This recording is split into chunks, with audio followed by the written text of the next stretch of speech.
আসসালামাইকুম। 2026 সালে মোট হজ যাত্রী 75 জন, এর মধ্যে স্টেট হজ ইন্সপেক্টর একজন যাবে, টোটাল 75 জন যাবে। আমাদের ট্রেনিং প্রোগ্রাম 2 দিনের হয়েছে, সুলভরা হয়েছে, আগরতলা হজ ভবনে হয়েছে, আরেকটা হয়েছে ধর্মনগর হয়েছে, এবং ভ্যাকসিনের প্রোগ্রাম কমপ্লিট। আজকে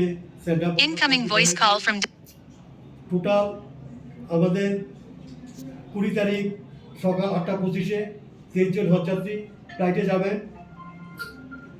আগামীকালকে 11:55-এ 50 জন হজযাত্রী যাবেন, টোটাল 73 জন হজযাত্রী। এর মধ্যে শর্ট হজ 2 জন যাবেন, সর্বমোট 75 জন যাবেন। এর মধ্যে পুরুষ হজযাত্রী হলেন 57 জন, মহিলা হজযাত্রী 18 জন। সবচেয়ে লক্ষণীয় বিষয়, আমাদের কেন্দ্রীয় সরকার, রাজ্য সরকারকে আমি ধন্যবাদ জ্ঞাপন করছি, কারণ একজন স্টেট হজ ইন্সপেক্টর নিয়োগ করেছেন তাদের পরিষেবার জন্য, সেবাগুলো করার জন্য। তারা আগরতলা থেকে সৌদি আরব পর্যন্ত যাবেন, এটা বিগত দিন ছিল না। এবং সবচেয়ে বড় লক্ষণীয় বিষয়, আমাদের যিনি ম্যারিটারি ওয়েলফেয়ারের ডাইরেক্টর এবং যিনি বর্তমানে প্রিন্সিপাল সেক্রেটারি দায়িত্বে আছেন, উনিও কলকাতা যাবেন।